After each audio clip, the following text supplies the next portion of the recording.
This podcast is sponsored by Talkspace. You know when you're really stressed or not feeling so great about your life or about yourself? Talking to someone who understands can really help. But who is that person? How do you find them? Where do you even start? Talkspace. Talkspace makes it easy to get the support you need. With Talkspace, you can go online, answer a few questions about your preferences, and be matched with a therapist. And because you'll meet your therapist online, you don't have to take time off work or arrange childcare. You'll meet on your schedule, wherever you feel most at ease. If you're depressed, stressed, struggling with a relationship, or if you want some counseling for you and your partner, or just need a little extra one-on-one support, Talkspace is here for you. Plus, Talkspace works with most major insurers, and most insured members have a $0 copay. No insurance? No problem. Now get $80 off of your first month with promo code SPACE80 when you go to Talkspace.com. Match with a licensed therapist today at Talkspace.com. Save $80 with code SPACE80 at Talkspace.com. The following program does not offer personal medical advice. Please consult your doctor before using any treatment or product we cover.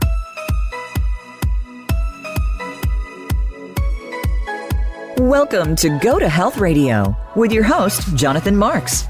We provide a welcoming environment where experts educate you on important health topics, answer your questions, and provide information from which you can benefit in consultation with your doctor. And now, here is Jonathan Marks. Hello, everybody, and welcome back to Go to Health. This is your host, Jonathan Marks. And here we are at the beginning of summer. You're all ready to go out and get some sun and enjoy the fresh air and with friends and family. But there's a problem that goes along with this, which is too much sun exposure. So in the U.S. population as a whole, sun damage is the major driver of the increase in skin cancer in general and an accelerator of the aging of the skin.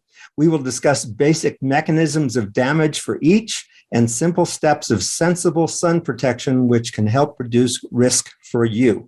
And our guest today is Dr. Jeffrey Schneider. Dr. Schneider retired after almost 30 years of practice at Kaiser Permanente, most recently as Chief of Dermatology in Marin and Southern Sonoma counties in California. He continues his work as an associate clinical professor at the University of California at San Francisco Department of Dermatology, working to improve sun protection education, especially in patients at higher risk for melanoma. So welcome to the show, Jeff. How are you today? Good, thank you. Good. So let's talk about this problem of sun exposure and melanoma and skin cancer. Give us an overview of what the problem is. Well, I think, as you said, skin cancer is increasing a lot. Both the less serious types, basal cell and squamous cell, we're talking about several million actually a year of each one. So it's quite a large number. Fortunately, most of the non-melanomas are not that serious, but when they're on your face and you have to have it at your tip of your nose, that's a problem. Melanoma is increasing rapidly too.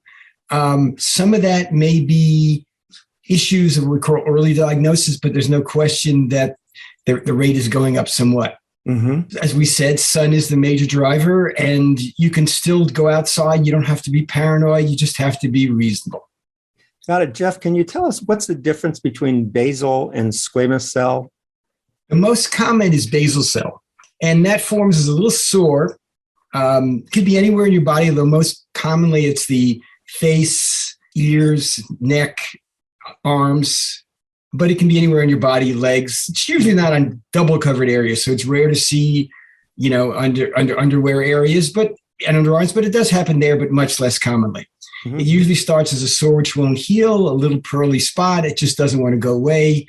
It's bleeding. And when something like that goes on for more than a month and you're not picking at it, you probably should get it checked. Or you see this little growth that's just getting bigger over time. The basal cells tend to be sort of pearly, but basically if you see something that's growing consistently, not one day you say it's there and it hasn't changed in a long time, but if it's growing, you should get it checked. Squamous cell is less common, a little more serious. It tends to be tender and rough. Mm-hmm. And so if you have a sore that's tender and rough, it could be bleeding too. And again, it's growing, then you should definitely show it to your doctor. And then there are precancerous changes, but basically those are the people who just notice they have rough spots in their arms or faces and they get often frozen, and those can go on, not obligate. It's maybe 1 in 100 per year, right? But it's higher in people with high risk. But there's certainly a warning sign. You should definitely start protecting yourself at that point. So do basal and squamous cell, is it carcinoma, is it called it, or what is it? They're both called carcinomas, right? Yeah. Okay. And so basal cell, as I said, there are definitely people who die from it, but it's pretty rare. Squamous cell, a little bit more common. Melanoma is the one with a bigger mortality by several fold compared to the others, even though it's less common. Right. But let me just ask, so basal and squamous cell, their only cause is sun exposure, or are there other causes? Overwhelmingly, it's sun for both of them. Certain chemical exposures, carcinogens can do it. With squamous cells, chronic irritation or after a burn can do it. And then in both of them, there are genetic predispositions, which are very rare. I mean, certainly fair-skinned people like you and I are predisposed, but there are people who are, 10 or 100 times more than we are for genetic reasons, where everybody in the family starts getting it early. But for most people, it's the sun. Got it. And talk to us about melanoma and how that's different from the basal and squamous cell and the increase in danger of melanoma. Right. It is usually pigmented, not always, but it's usually pigmented. The pigment is irregular, variable at the edge. And again, it's growing. So if you see this little spot there that's been there for 20 years, it hasn't changed, but now you look at it, you say, well, I'm not sure. Take a picture of it, check it again. If you see something you know is growing and you can see it persistently enlarge, definitely get that checked. Usually you're talking about things that are going to be bigger than a 1/4 inch, but they can be smaller too. If you really see something growing rapidly and bleeding, I wouldn't wait, because it could be the others. You can't early on. Sometimes it's hard to tell even the basal cell, which can be pigmented from a melanoma, but generally as you get bigger and larger and it's flat, although sometimes it can be just a raised bump that's dark or bleeding. So that's why there is a lot of overlap in the presentation. But certainly it's an enlarged, irregular, growing, and usually somewhat mottled, pigmented spot. And so when you have either basal or squamous cell that your doctor has found, what are the treatments for that? Basal and squamous cell are generally surgical removal. There are some creams you can use for basal cell. Radiation can be used, but generally it's surgical removal. And if it's not around the middle of your face, it's generally pretty easy to remove. On the face, it's a little trickier, but it can definitely be done. Isn't freezing a common treatment? Those are for the precancers. Those are for actinic keratosis. These rough spots, which are pre-squamous cells. And as I said, they actually rarely become individually, but people tend not to get one. You start getting them, and then there are people who come in with hundreds.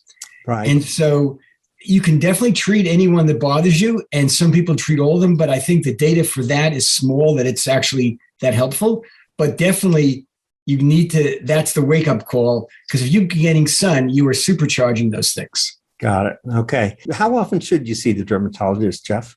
It depends on what's going on. Dermatologists in general will say once a year, but there's no data for that. People generally pick up their own skin cancers, so people can do a decent job. But certainly if you've had skin cancer, then that's different. Then you're going to be followed at some interval depending on those things. But I would say it'd be good to check yourself. Again, my colleagues will say once a month. For a lot of people, that's a lot, unless there's a risk. But I would say once a year, if you look yourself over, see something you don't recognize, that would be not a huge burden and worth the check. Some people I'll say, they say, well, how do I know? Well, then I'll tell them everybody has a camera now in their phone. Have your partner or a friend take a picture, and then you have a good record that you know if something's new or not. And that's pretty simple. And the phones are so good now that you can blow it up and look at those things. And so that's a good way to follow things. And, it's very cost effective and actually very effective because it gives you the baseline for the doctor in the future.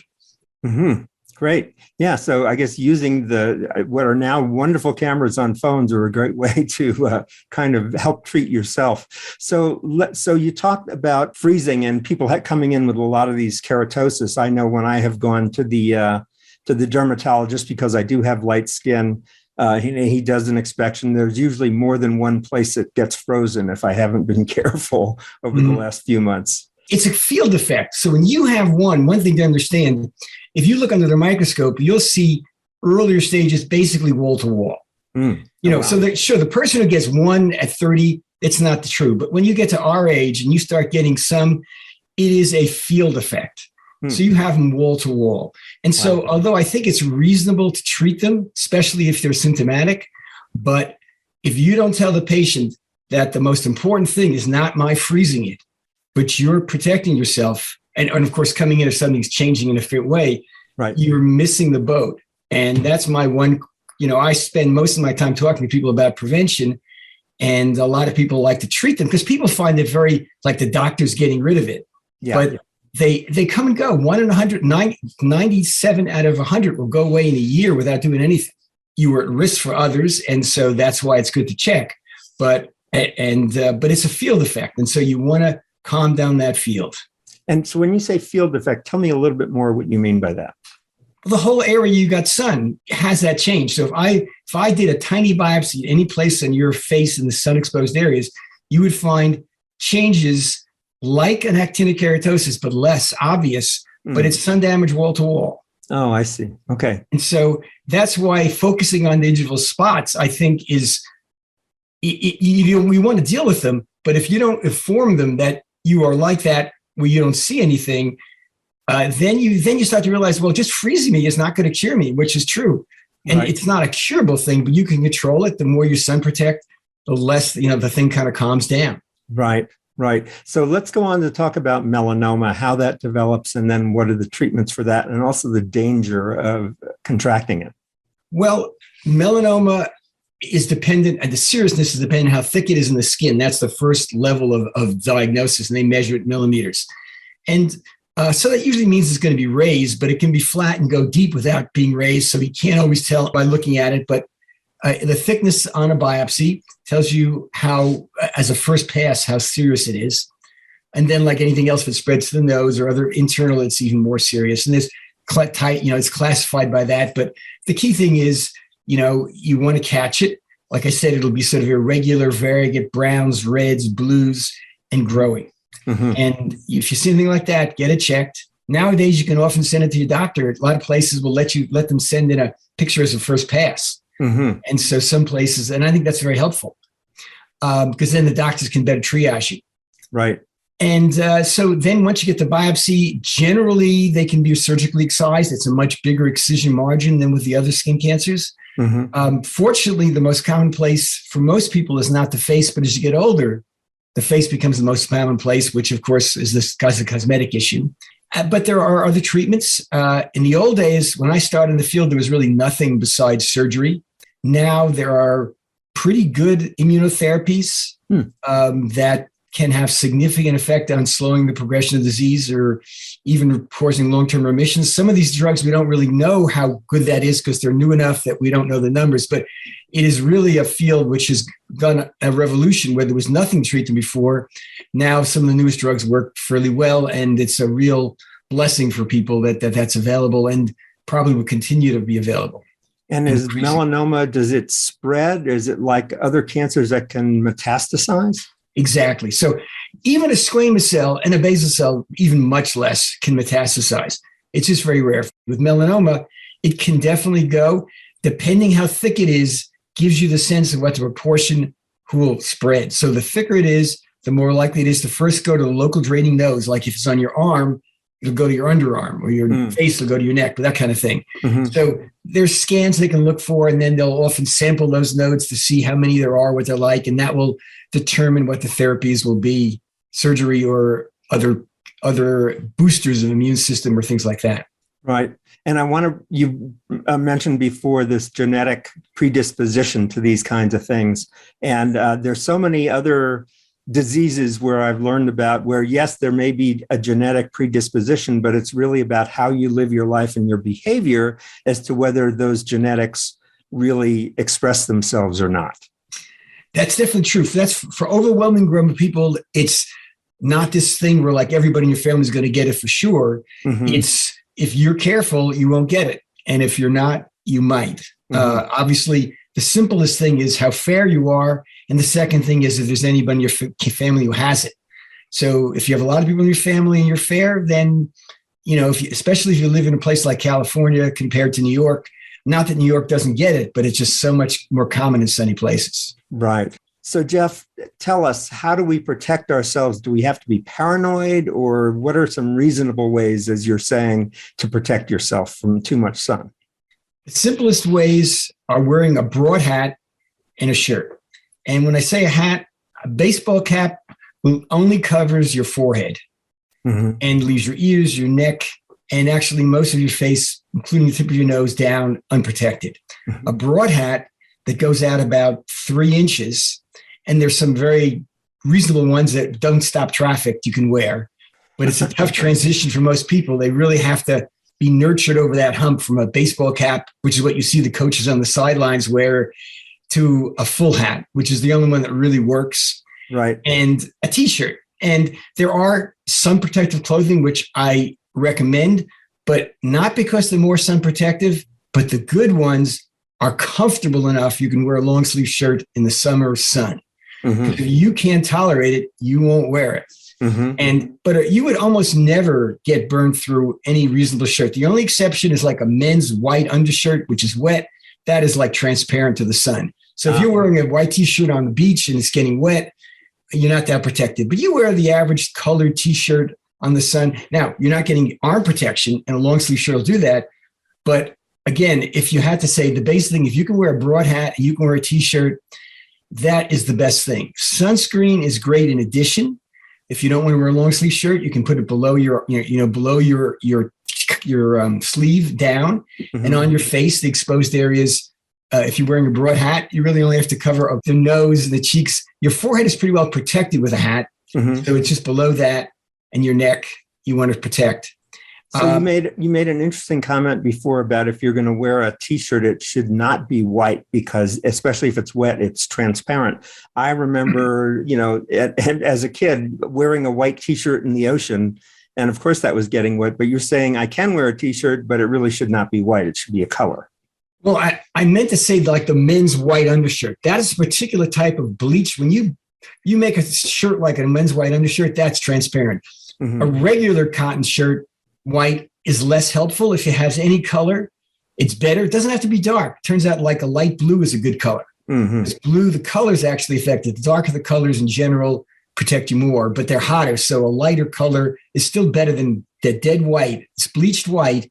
Right. Definitely the conformation of the particle of the strands opens up and lets light through, especially when it's wet. So we're talking with Dr. Jeffrey Schneider. He is currently an associate clinical professor at the University of California at San Francisco Department of Dermatology. He's working to improve sun protection education, especially for patients at higher risk for melanoma. He's retired after 30 years of practice at Kaiser Permanente, but as I just mentioned, he continues with sun protection education. We'll be right back with more from Dr. Schneider after these messages, so stay with us. We'll be right back.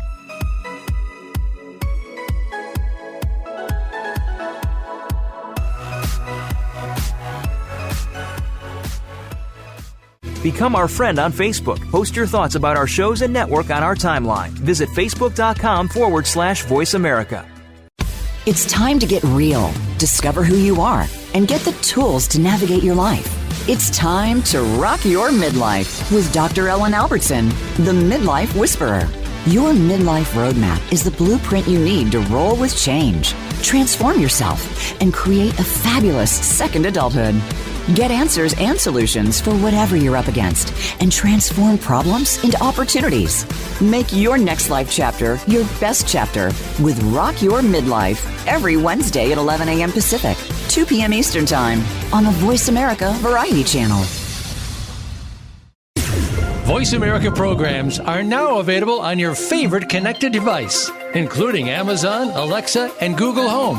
Through streams with Apple Podcasts, TuneIn, and iHeartRadio, listening to your favorite show is as easy as saying the show name followed by the word podcast. Hey, Alexa, play Finding Your Frequency podcast. If that doesn't work, try adding on TuneIn or on iHeartRadio or on Apple Podcasts.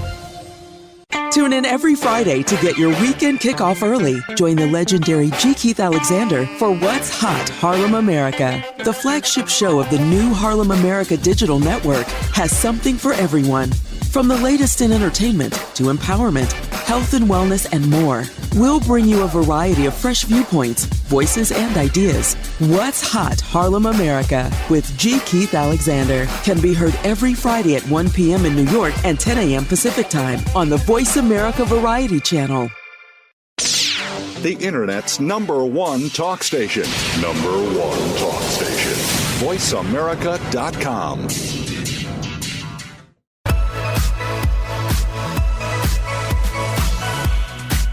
You are listening to Go to Health Radio. To reach Jonathan Marks or his guest expert on the live program, call in to 1-866-472-5788. That's 1-866-472-5788. You may also send an email to jonathanmarks@gotohealthmedia.com. Now, back to this week's show. Hey, this is Jonathan Marks, and we're back with Dr. Jeffrey Schneider on Go to Health. And we're talking about sun protection and aging of the skin. So, Jeff, in the last segment, we started talking about hats and shirts and covering yourself. Let's talk about sun protection using sunscreen. Tell us about that, because when I go into the grocery store, it's like a wall of sunscreen, and I don't know what to get, what's best, how to use it effectively. Go ahead, tell us. Well, sunscreen is probably the product that has people spend the most money on for sun protection. It's a multi-billion-dollar business, a lot of advertising. It is a good product. I'd always take a broad hat and a T-shirt over a sunscreen, but sunscreen is a great additional thing on the areas you don't want to cover with clothes, like your forearms, your lower face. You don't want to wear. Of course, people wearing masks for COVID are protected, but hopefully we don't have to wear that forever. Right. So the key thing about sunscreen is two things. The SPF, you want a reasonable number, anything above 30. And the other thing is to put on enough. And that's the dirty secret, because there's nothing on the bottle that says how much to use. It says liberally. Yes. Nope, that doesn't mean anything to anybody. We have a handout, which I think I'd sent to you, which goes over what that is, because it's something you have to write down. One of my things I'm working on now is getting companies to start making pump action things that you would just do one pump for a certain area. Because we've shown that people can be trained to do it, which is to cover your arm. It takes a half a teaspoon. The problem is, I tell it to people, they actually know it because I'll test them on it, but they don't take the teaspoon and do it. And every sunscreen, because it's different viscosity, some are thick, some are thin, looks different in your palm. So you have to learn what each one of your sunscreens looks like on your hand to know how to. So it's tricky. I mean, you could also bring a teaspoon with you, a half teaspoon with you, but it's tricky. But anyway, there's a simple amount. It's half teaspoon for each arm and your head, neck, and a full teaspoon for some of the regions of your body. But and actually one of the companies used to have the picture that I recommended on the back of the bottle, but it's too hard for most people. You got to go simple. But you have to put a lot on, and a half teaspoon is a good measure, and for an individual area. But I guess for the most common areas, the face and head, neck. So that's a half teaspoon, and for each arm is a half teaspoon. Okay. So that gives you a good idea if you want to, but you measure it out for yourself because you can't guess how much it'll be. Right. Now let's talk about legs and chest and back. Well, again, that's more, it would take a full teaspoon to cover the front of your torso, a full teaspoon for the back of your torso, and a full teaspoon for each leg. So that's the amount. And again, that's a lot. For your whole body, it comes out to be a shot glass, about 30 or 40. So, but again, that's hard to divide up because, so it's tricky. That's why it's nice to know individually, but that's how much it would take. Now, that's the second thing is cost becomes a factor. If you're really using a shot glass of sunscreen, which is 1.5 ounces, and you're spending $30 for a 3 ounce of sunscreen, people tend to use less. And my study have shown, and other people have shown that you use less when it's more expensive. So I tell my colleagues, you're doing them a disservice when you say, if for your face, sure, you want to spend a really lot on sunscreen, fine. Right. But if you're going to use it for larger areas, you want to go for a more reasonable one, apply it fully, because if you want to get that number, you have to put the amount I told on you. If you use a half, you get half. If you use a quarter, you get a quarter. Most people put on a quarter to a third of what they're supposed to, and they're getting that corresponding little of the number on the bottle. Mm-hmm. So you get a 30, put it on right. Now, people will say, well, doc, I'll use 100. And can I use less? Well, in terms of a sunburn protection, that's true. But there's something called UVA and UV. Americans love using their credit cards, the most secure and hassle-free way to pay. But DC politicians want to change that with the Durbin-Marshall credit card bill. This bill lets corporate megastores pick how your credit card is processed, allowing them to use untested payment networks that jeopardize your data security and rewards. Corporate megastores will make more money, and you pay the price. Tell Congress to guard your card, because Americans lose when politicians choose. Learn more at guardyourcard.com. UVB. And UVA people call the aging rays, and UVB are the sunburn rays, which are also the most cancerous, but the UVA does cause cancer too. Wait, and so that UVA is aging and B is burning. Cancer. Burning okay. and cancer, right. Okay. Now that's a simplification. Okay, a simplification. When you read about the UV index, that's all about UVB. Okay. And so now we all know that in the summer is when you could get most, but actually it's not quite the summer. The peak day of sun is the summer solstice, June 21st. So actually 2.5, 3 months before you're getting a ton of sun, people are thinking, wow, I don't have to worry about the sun till the summertime and it gets hot. By the end of August, you're really over the peak down. By the time you get into September, you're really getting close to the equinox, and it's much less. And by the time you get to Christmas time, there's hardly any UVB. But UVA is the same all year, all day. Oh, wow. Oh, I didn't That's know why that. I have patients who'll say, doc, I went out and I swam in my pool every morning at dawn. I don't have to worry about it. Well, but why do I have the suntan on my back? That's because UVA will tan you, and it also ages you. Yeah. And so that's why you need a broad spectrum sunscreen applied appropriately, because if you use that 100 and use a third of it, and to start out with, the sunscreens are not as good. That number is only the burn protection. They're about a third as good against UVA as they are against UVB. Got it. So it's actually starting out less and then going lower for the aging protection. So let me ask a question just for clarity. You said use that 100. Are you talking about SPF 100? Yeah, I'm just saying, some people will say, doc, I don't want to put on this much. If I use an SPF 100, can I use a third or a quarter of what you're saying? And it will reduce your SPF, your SPF, but still a 30 is a good SPF. Yeah. But for UVA, it's much less than that. So for your aging protection, you can't do that. That's a trick that doesn't work. Okay, so what you're saying is whatever sunscreen you buy, you should use the recommended volume that you talked about. Exactly. And not try to adjust it based upon the SPF score. Correct. You should use a 30 in that 25, 30 range. That's a good number for especially if you're in California, we get a lot of sun. But even in New York, you're out a whole day in the middle of summer, you get a lot of sun. Yeah. So is it worth, so you're saying SPF 30 is good, but you certainly, I've never seen 100, but you certainly, I see 40, 50, 75. Is that a waste of money, or what should we be buying? Well, at this point, the price is such that there's not a big difference in price between those two. That between a 30 and a 45 and 50, that's a sort of mid-range, a good sunscreen. And then you need to put the right amount, but don't spend too much on it, because then you'll underuse it. So my favorite, I always tell people what's the cheapest one, because I figure they'll use it. And we didn't want to talk about brands, but certainly most sunscreens with a reasonable number and a good brand, if you apply it adequately, you'll be fine. Now, there are recommended ones that people test, because the FDA does not actually check the SPF. They just take it from the manufacturers. And when people like Consumer Reports check it, they turn out they're almost all overestimates. But not the good ones are very little, but some are quite underestimated. There's also another controversy about the ones with zinc, and the ones with chemicals. Zinc is certainly the safer part, but it's not. It's hard to get a high number. It's hard to get a number of about 25 with zinc. So, and it's a little more whitening. It's certainly safe, and for babies, there's no reason not to use that, because they don't complain about that. For adults, it's a little trickier because of cosmetic acceptability. But if you're worried about things, that's a good one. There's a whole thing about being reef safe, Like in Hawaii, you can't take a sunscreen with oxybenzone in it. And so that has effect on reefs. So a lot of them will say reef safe, and that's what they're talking about. So there's small issues, but basically if you use enough and a decent number, like about in the 30 or above range, and use enough, you'll get pretty good protection. Although clothes never fail because you don't have to worry about how much is on your skin when you put a hat on. It's good. And shirts, like a cotton shirt, as long as you're saying it's not bleached white, is going to exactly. Okay. I'm almost. It's there. Maybe if you go to Hawaii and face the sun all day, you'll get into trouble.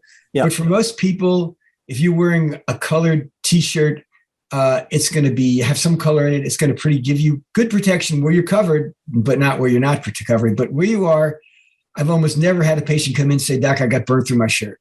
Yeah. Now, I'm light-skinned, as you mentioned before, Jeff. I've had an experience where I was at the beach. I was sitting under an umbrella. I had a hat on, but no sunscreen, and my face got really burned. And what I imagine happened was reflection off of all the sand. Does that happen? Water, sand, and ice are very good reflectors for ultraviolet rays. Okay. So there's something called shade and deep shade. You were in the shade. Yeah. And there's something called deep shade. When you're in a forest and there's one beam of light coming down, then if you're under an umbrella, you are completely protected. But if you can see, but even if there's nothing reflective, even if you're on black tar, there's what's called scatter. The reason the sky is blue, because in the outer space it's all black, but on Earth you see blue, is because the blue rays, the shorter wavelengths scatter, and blue is the shortest wavelength. So you're seeing light bounce around and hit you, coming right at you. So even when you're not worried about reflection, you get it's going to vary upon time of year. You're going to get 30% of your sun coming right at you under a hat. So even a hat isn't perfectly protective, which is why I say if you're going to be out a lot, I put on some sunscreen to cover some of your face. Right. But the hat still does good. It's there. It's there. It doesn't wash off. So hats are very reliable. Shirts obviously are fine because there's nothing. Everything that's covered is covered. Right. So let's talk a little bit more about the aging of the skin. And I think most people know of people who are just sun worshipers, and they're in their later years, and their skin is really, I guess, permanently tan, but also just kind of leathery. Can you describe the process of aging of the skin? Well, there's the epidermis, which is the outer layer, and the dermis, the deeper layer. What the UVA does, it penetrates deeply and turns your skin, the shoe leather, the leather of your skin, turns it into jello. And so when you look under the microscope, it's just like mush. So it doesn't hold its right. It just gets those deep bridges and wrinkling, and it just loses its. And in some people, it gets so thin, it'll tear. Wow. Now, some of that is aging, but it's definitely accelerated with sun. And so, they'll get these big bruises. See, all these people have black and blue in their arm. They say, "No, I'm not hitting anything. Just the lightest touch will cause them to bruise." And unfortunately, there's nothing we can do to get that back. So once you got it, and it only gets worse. But you'd like to stay away from it. So that's why I actually almost never go out, even with sunscreen on my arm. I go with a shirt because that's the most reliable protector. But sunscreen is good. It's definitely helpful. But now, the lighter you are, the more likely that's going to be a problem. So the medium skin people, it's a much less a problem. But in the lightest people, if you're old enough and in a sunny enough area, your skin will get a lot of changes. Now, the epidermal changes are the pigmentary things you talk about, and the fine wrinkling is a combination of both, of the deeper and the superficial changes, giving you that fine wrinkling. But you look at a black person who's the same age as you, who lives in the same area, you can see the difference in your skin and those qualities. They won't have that nearly as much because pigment is a wonderful protector for the skin. Right. So let's talk about that. People who do have darker skin, what do they have to do? The same kinds of protection or less? Or how can everybody protect themselves regardless of what skin color you've got? Right. I think there's a risk for everybody, but it gets to be much lower with darker skin people. I wouldn't say they have no risk. They certainly do get melanoma, about 1/10 the rate of whites. So that does exist. And when it's present in darker skin people, it tends to be in a funny area like the palms and soles, because both your palms, your soles, and your lips are pink. They have no pigment. And so those are areas where it shows up, which is not surprising when you think about it. But so you're proportionate. You know how easily you get burnt and how easily you tan. Now, a tan, any tan, is a response to injury. So when people come into me and say, Doc, I don't have to worry about it. I got this dark tan. I'm fine. Well, you've cooked your skin, and that's the way your body protects itself. But you've already had damage. Now, so some of the people who have the worst problems are people who are fair, but they tan deeply, and they think, I don't have to worry about it. I'm as protected as, no, you're not. So now you're less than me. You have more protection than I would, but a lot less than they think they are because they've already injured themselves to get dark. Wow. So the tan is already an injury. Yes. Wow. Now, one thing about that is so it's so cosmetically beautiful, is to look all tanned and like you've gotten sun. That is a very interesting thing.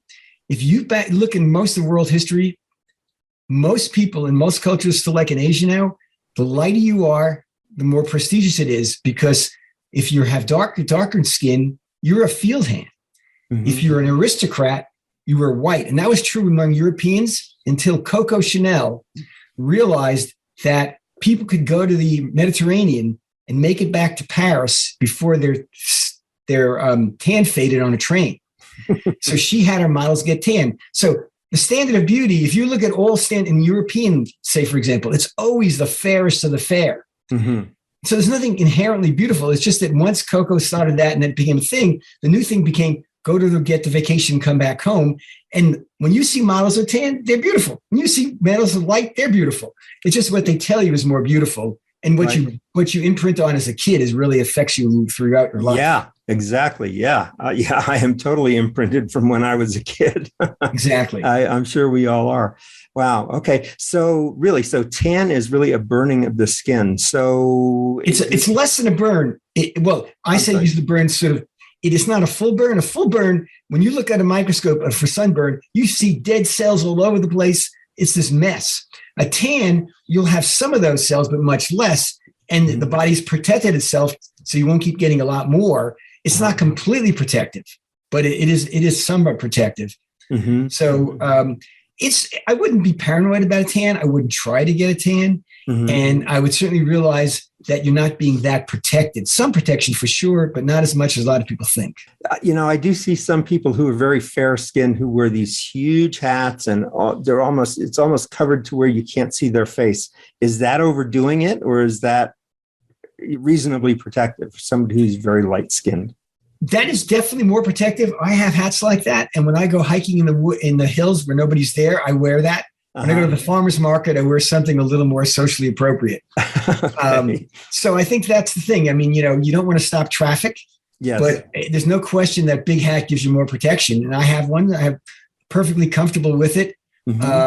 And it's what you want. But I think any sense of protection, if you don't wear that, wear sunscreen in a hat, you even want to wear a cap in a hat, it's reasonable.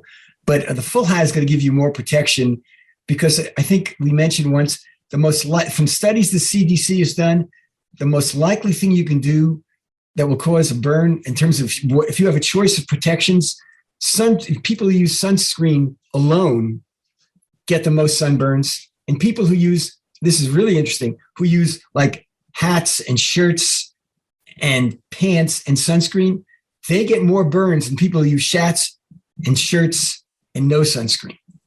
Because people look at that number, this 50, 60, and they think this is like, I'm putting on like a suit of armor. Right. And it isn't.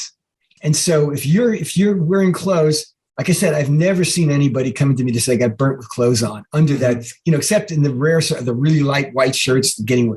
So it's just more foolproof. And people think sunscreen's better than it is. It is a great adjuvant, a helper. But if you depend on it completely, you really got to put a lot on. And most people don't. All right, so we are talking with Dr. Jeffrey Schneider. He worked for 30 years at Kaiser Permanente in dermatology. He's now at the University of California as an associate clinical professor working on improving sun protection education, and he's doing that right now with us at Go to Health. Stay with us. We'll be right back with the third segment after these messages.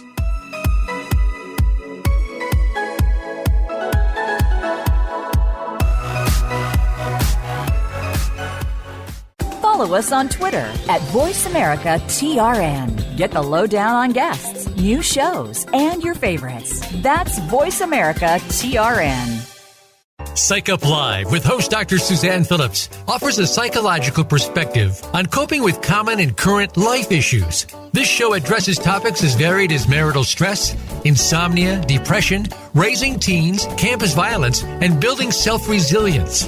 Listen in as Dr. Phillips and her guest experts share the latest in books, findings, and information that will inform and enhance your life journey. Psych Up Live is heard every Thursday at 2 p.m. Eastern Time, 11 a.m. Pacific Time on the Voice America Variety Channel.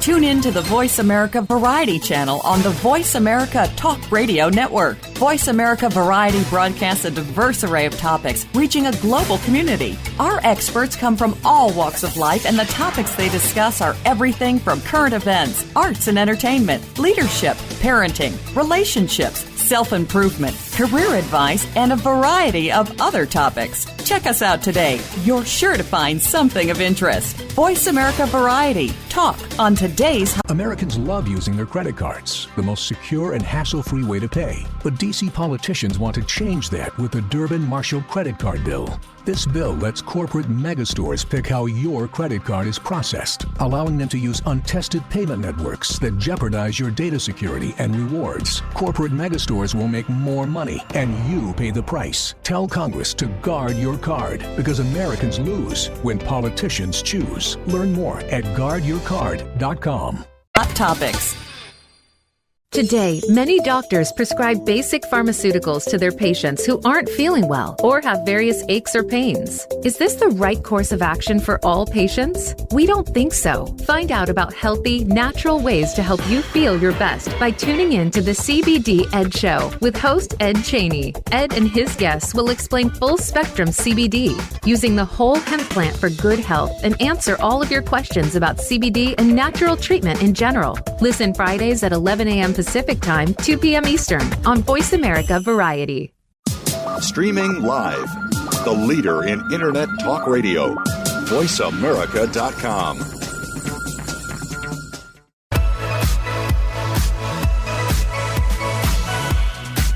You are listening to Go to Health Radio. To reach Jonathan Marks or his guest expert on the live program, call in to 1-866-472-5788. That's 1-866-472-5788. You may also send an email to jonathanmarks@gotohealthmedia.com.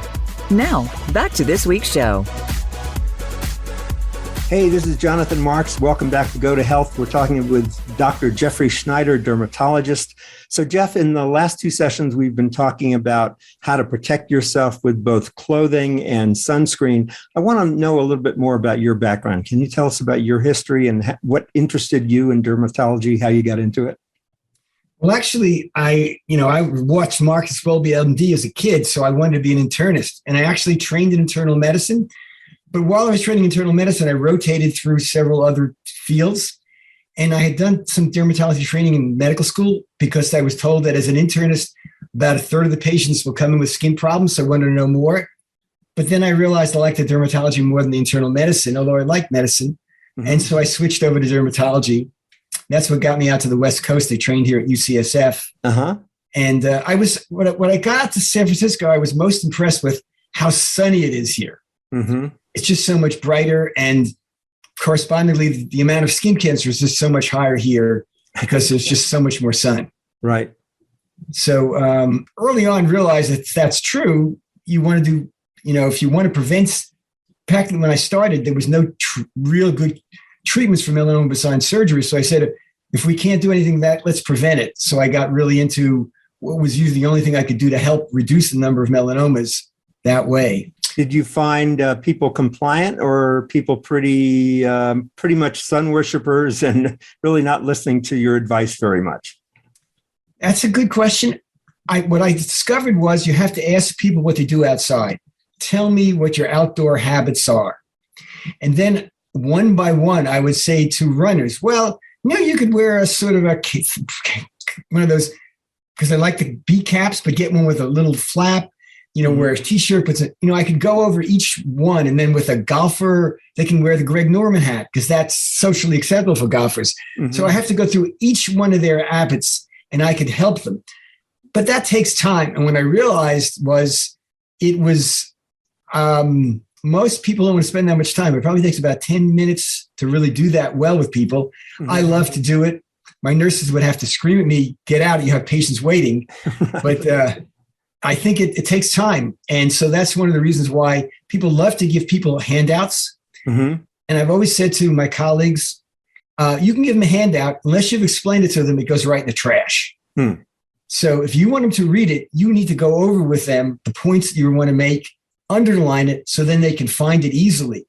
But very few people go home and read the handouts. And so you really have to make a point. Now, it doesn't have to be you. It could be your nurse. You could have a video playing in your office. There are things you can do to make that easier.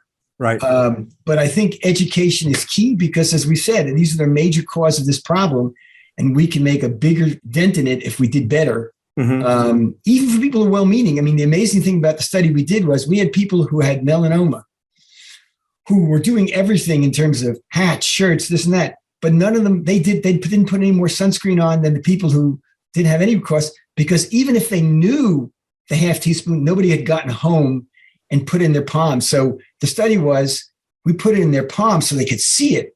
And then they actually learned how to use it. And it actually faded over time, but it was helpful.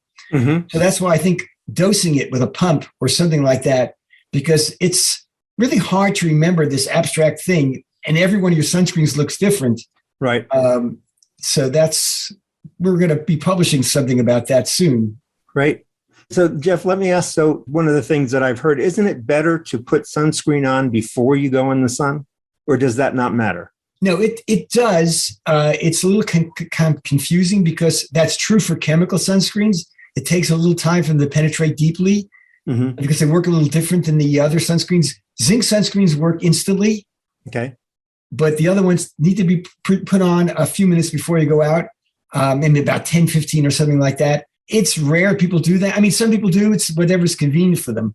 If in the United States, the Dermatology Association recommends reapplying sunscreen because they're assuming you're putting on a third and you're going to reapply it. My only problem with that is, as we know from other drugs, tell a person to take a once-a-day drug, they'll do it most of the time, 3 times a day drugs.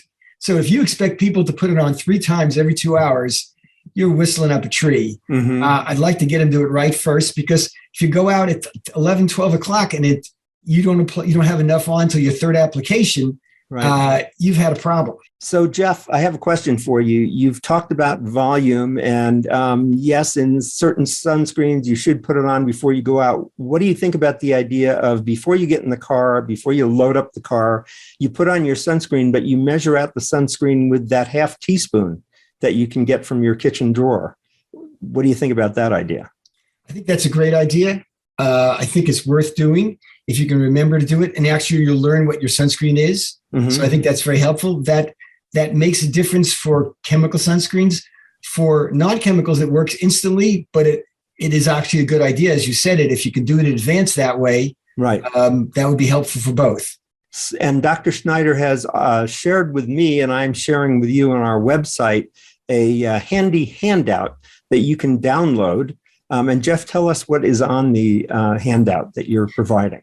Well, I have things about hat recommendations and sunscreens and shirts, and for different activities like biking versus this. I mentioned some things you could do. Like if you're wearing bike pants, you could wear knee socks too to cover the lower leg and sunscreen. So a couple of tricks you could do that are helpful for different things. And I think clothes are always better, as we said, but sunscreens are a great addition. Got it. And do you recommend particular sunscreens in your handout? I do have some names. They're not the only ones, but I think they're good ones. There are plenty of other good ones too. You can find out in other sources. Great. And you've also provided us with information on where people can go on the web to find out more information about sunscreens. Yes. And those websites were, what did you mention? Well, there's Consumer Reports and the New York Times Wirecutter, but those are restricted. There's one called the Environmental Working Group, which are very zinc pro sunscreen, which is good. Plus, there's pluses and minuses with that, but they're free and open to anybody. So that's a good place to look for free. Just understanding that people are not quite as critical of chemical sunscreens, particularly if they don't have oxybenzone, which, as I mentioned in the article, that the downsides are more theoretical than real. Mm-hmm. Okay. And you also mentioned about reef-safe sunscreen. What's that about? Well, it turns out that some of the chemicals, one of the biggest one is something called oxybenzone, which is in some sunscreens. But now you can't go to Hawaii with an oxybenzone. They won't sell them there. And I guess if they catch you at the airport with that, they won't let you in because it does harm. The most recent evidence is after they have damage from bleaching, the oxybenzone gets in it and finishes them off. Wow. So it seems to be harmful to reefs. Oh, wow. Wow. Okay. So if you're headed to Hawaii, you want to make sure you got the right sunscreen with you. Right. Okay, good. So Jeff, tell us a little bit more about sun protection education and what you're doing in that area. Well, what we're talking about today is exactly what I'm saying about trying to figure out a good, easy method for people to put the right amount on. Mm-hmm. We talked about the half teaspoon, but that requires a little effort. Other things like maybe we're going to try to get manufacturers to think about pump actions, which will give them delivered a standard dose. Right. It's kind of like you wouldn't expect your doctor to say, here's this, take as much as you want. You have to take something. In the old days, you would have a capsule where somebody measured it out, put it in the capsule and gave to you. So, it's sort of, that's called dosing. And I think that may be the future, but we'll see. Mm-hmm. Got it. So it really is just to repeat, which I think is a good idea to do, just to repeat. So what we're talking about is physical protection, either from a hat or clothing of some kind, as long as it's not bleached white. Any kind of color will protect you from the sun. But then also, in addition to that, for places that are not covered, you should be using sunscreen. Exactly. Okay. So clothes are always the best, or being in the shade, but that's not always what you want. Right. But if you're going to be in the sun, then clothes and then sunscreen is a secondary, not a primary. Got it. And what about reapplying? Even if I put on the right amount of sunscreen, when do I need to reapply? Well, if you're just putting on the average amount, the American Academy of Dermatology recommends every hour or two to put another dose. Wow. Or if you put on the adequate dose, you're okay for the day. But you have to know what that is, and that's hard, as we said. Right. But if you do the teaspoon thing, then you're fine. Okay, even if I go in the water? Most sunscreens that are rated as water resistant, you do lose some, but you retain enough that you'll be okay. If you really think you've used a lot, and especially if you rinse off, do a lot of things like that, you rub it off, then you might reapply it. But it should really last if you put the right amount on. That's the problem. Most people don't put enough. How much is melanoma and skin cancers increasing in the U.S.? Well, that's a good question. There are numbers. It's been increasing at about, I forget the right number, about 5-6% a year. Mm-hmm. That's in incidence. In mortality, very little. Mm-hmm. And people used to say it's because we're catching it, but a lot of people believe there's a problem. When you look at early skin cancer, it's hard to separate from sun damage. Uh-huh. And so that we may be diagnosing extra, but it's a theoretical argument at this point. Yeah. But it's increasing. But we know that by reducing your sun, there's one study in Australia suggesting, at least for squamous cell, that it reduces the amount of skin cancer you get. We certainly know it protects the sun from the sun damage you can see visually. All right. So again, in summary, we've talked about the kind of protections you have, but in terms of the kind of cancers you can get, we've talked about basal cell, we've talked about squamous cell cancers, and then we've also talked about melanoma, which is probably the most dangerous and can be life-threatening. So you want to make sure you get checked. If you've got, tell us briefly again, Jeff, what are the symptoms of these three different types? Well, the symptoms for melanoma will mostly be changed early on. You wouldn't expect there to be very many symptoms. You can have symptoms. You can have burning, bleeding. That's rare. So you see a growing, irregular, variable color spot that wasn't there before and is now growing. Got it. If you're not sure, you can take a picture of it, check it again, or if it's definitely, it's growing, then definitely get it checked. The others tend to be either little sores that don't heal, like the basal cell, or squamous cell is this tender, crusty spot, again, that's growing. And in any of those cases, I would get it checked. They're not always those things, but certainly that would make you worry about it. Jeff Schneider, thank you so much for being with us. Dr. Schneider is retired from 30 years of practice as the Chief of Dermatology in Marin and Southern Sonoma counties for Kaiser Permanente, and he's currently working as an associate clinical professor at the University of California, San Francisco in dermatology and working on sun protection education. Jeff, it's been a pleasure to have you on today. Thank you for helping us be safe in what we hope will be a sunny and wonderful summer. Thanks for being with us. You're welcome. Thank you.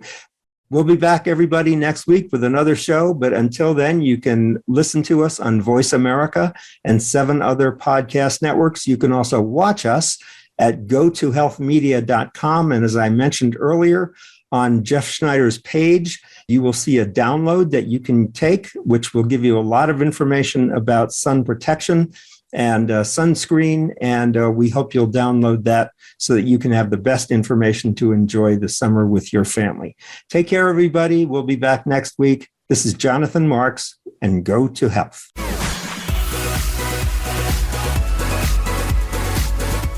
Thank you for tuning in this week to Go to Health Radio. Be sure to join Jonathan Marks and another health expert next Wednesday at 3 p.m. Eastern Time and 12 noon Pacific Time on the Voice America Variety Channel. You can also catch the program on your favorite podcast platform. Until our next show, be sure to visit us on the web at gotohealthmedia.com and elevate your life.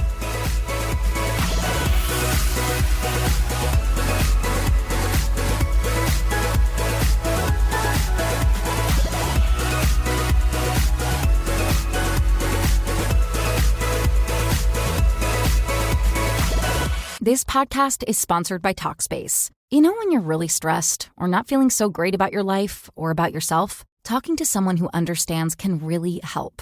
But who is that person? How do you find them? Where do you even start? Talkspace. Talkspace makes it easy to get the support you need. With Talkspace, you can go online, answer a few questions about your preferences, and be matched with a therapist. And because you'll meet your therapist online, you don't have to take time off work or arrange childcare. You'll meet on your schedule, wherever you feel most at ease. If you're depressed, stressed, struggling with a relationship, or if you want some counseling for you and your partner, or just need a little extra one-on-one support, Talkspace is here for you. Plus, Talkspace works with most major insurers, and most insured members have a $0 copay. No insurance? No problem. Now get $80 off of your first month with promo code SPACE80 when you go to Talkspace.com. Match with a licensed therapist today at Talkspace.com. Save $80 with code SPACE80 at Talkspace.com.